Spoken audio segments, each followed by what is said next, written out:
The wrong passenger. It was early June of 2017, a hot, oppressive day that felt like the kind of heat that doesn't just stick to your skin, but seeps into your mood. My 9-year-old son, Tom, and I were on the road to West Virginia to visit family. The drive was long, loud, and unair-conditioned. My old sedan had given up on AC years ago, and I hadn't gotten around to fixing it. Windows down, shirts damp with sweat. Every conversation felt like an effort. By the 6th hour, tempers were frayed. Tom had been patient for most of the ride, but now he was complaining urgently that he needed to use the bathroom.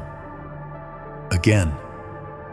I'd already snapped at him once something about holding it, and we're almost there, but truthfully, I wasn't mad at him. I was mad at everything. The heat, the static on the radio, and maybe even myself. Then, out of the blur of roadside signs, I saw Salvation Rest Area 1 mile. I veered off the interstate. The rest area was nearly empty. Just a small, squat building with 2 bathrooms, a flickering vending machine, and a single white pickup truck parked at the far end of the lot. Tom rushed out before I even finished parking. I stayed behind, keeping the car idling, expecting him back in a minute or two. The air from the vents was lukewarm at best, but it was something. We weren't speaking, not really. That kind of silence that comes after a pointless argument where neither side really wins and you both just shut down. About a minute later, I heard the back door open, Tom getting back in. I didn't look. I didn't say anything. I just shifted into drive and pulled away from the curb. The pickup truck started moving too. I noticed it in the rear view, pulling out of its spot and trailing behind me onto the on-ramp. A little close, maybe, but I figured it was just one of those guys who tailgates like it's a sport. We merged back onto the interstate. A few seconds later, the truck changed lanes behind me. Then it flashed its headlights. I didn't react at first. Then it flashed again and again. I moved into the right lane. So did the truck. I sped up. It sped up. Now it wasn't just aggressive, it was intentional.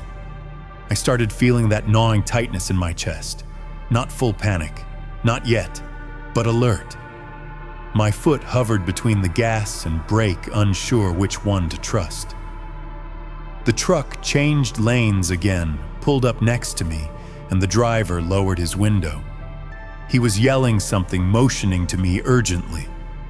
I cracked my own window just enough to hear over the wind and road noise. What I shouted. He pointed toward my back seat. "That's not your kid," he shouted. "The one who got in your car, it's not your kid." At first, I thought I'd misheard him. I turned around, confused, expecting to see Tom. But what I saw wasn't right.